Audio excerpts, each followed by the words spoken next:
I'm Barry Babister from Help Me Park, down here today to talk about our airport parking business based at Gatwick and how we've grown that business over the last 10 years and the things that we plan to do in the future in partnership with Group First. My name's Sean McCarthy. I'm the Operations Director of Help Me Park. Been involved in the business since we started it 10 years ago. We operate 24/7, 365. We provide a meet and greet parking service at Gatwick for our clients and we sell on service, not price. My job role in the business is to help the business grow, to help it find new car parks, because our growth is very much restricted to our ability to find spaces which are in short supply at Gatwick. So finding those spaces is key to the growth of our business, and working with Park First, I think that gives us the investment vehicle and the support that we need as an operational business to move Help Me Park to ever greater and higher places. So Help Me Park is a valet meet and greet parking service which customers will pre-book before they go on holiday. They will drive to the airport and our guys will meet them actually on the physical airport terminal. We do a check over of the car, help the customers with their baggage. The customers are then free to walk quickly into the terminal. Their vehicles are taken away from the airport and stored in one of our secure car parks until the customers return from their travel. With Help Me Park, from the very outset, we strove to be the best at what we do. We interviewed and did a fair amount of research based around what customers wanted, and really what customers wanted was someone to supply a parking service that was on time every time. We still use that strapline today on our vehicles. We find that once customers have tried meet and greet parking, they will never go back to the old-fashioned park and ride. We are so confident that we're going to meet the client on time that we will honour our money-back guarantee. If you look at the numbers of vehicles that we park on a day-by-day or month-by-month basis, we track how many refunds we give, and we know that the parking promise refunds are less than 0.01% of all of our volume, so it's a very, very tiny percentage. That building that customer expectation and experience is key to the success of Help Me Park as it grows and expands. Our growth was organic for the first 4 years, and then we took on one of the big hotel contracts, didn't we? We worked for the Hilton Hotel. That increased our numbers enormously. About 3 years ago, we picked up the Sofitel contract at the North Terminal. Again, that did fantastic things for our numbers, enabled us to expand into more car parks. Currently, we have 1,200 parking spaces. We are full. Parking spaces at Gatwick are really chicken's teeth to find and are hugely valuable once you get them, and if as a company you get them, you're never really going to let them go. So the restriction to our growth has been largely acquiring more space, then growing our business to fill that space, acquiring more space and growing the business. I think that with our link up now with Group First, we should be able to accelerate that process and grow in a very steady and ordered fashion, because we're good at parking cars and they have the assistance that we need to acquire those car parks in quick time. We're pretty good at filling car parking spaces, and if we had more, we would fill them.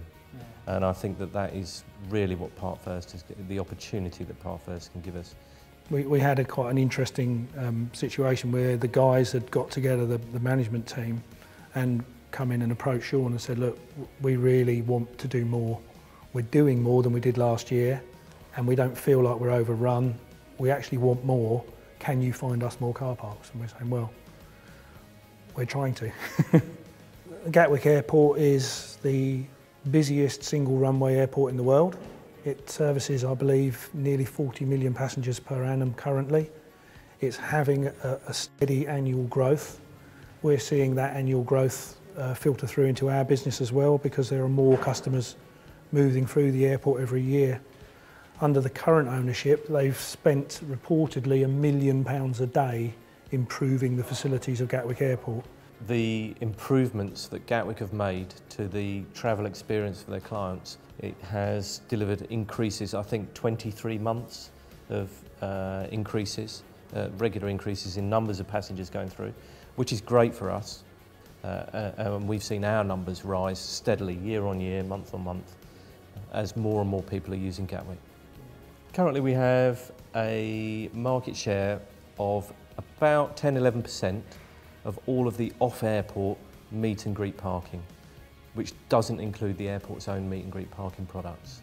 So off airport we have about 10%, and of the approved operators, of which we are one, we have a market share of about 15 to 17%. The approved parking scheme was introduced by Gatwick about 2 years ago as a way of establishing some regulation to what was an unregulated business at Gatwick Airport. The scheme requires that we have the Park Mark Award on our car parks, which means that the local police have come around and they've checked our car parks for security, CCTV, security fencing, how we store the keys, how we manage the keys of the cars, not just about the cars, it's about the keys as well, and our management processes. We were also required to have an audit by the local trading standards to make sure that our website was true and accurate, and that what we said on our website was actually what we did. These two accreditations, Park Mark Award and Buy with Confidence from the local trading standards, are key to our business and to our credibility. We then registered with the airport as an approved operator, and we've moved on to the approved operator scheme, and we have a presence on the Gatwick Airport website. Well, the future for Gatwick, even aside of a second runway, appears to be a continual growth in numbers. They're attracting more airlines back to Gatwick. They're actively working on adding routes and destinations, which in turn adds more customers to the general pool of people. If they do get the second runway, I think that growth is just massively accelerated. I think that from an investment point of view, if you own property at Gatwick Airport and they do get the second runway, the only thing that's going to happen to your property is the value is going to increase. From my perspective, the investment in car parking spaces at Gatwick is a great investment because they're just so seriously limited. There aren't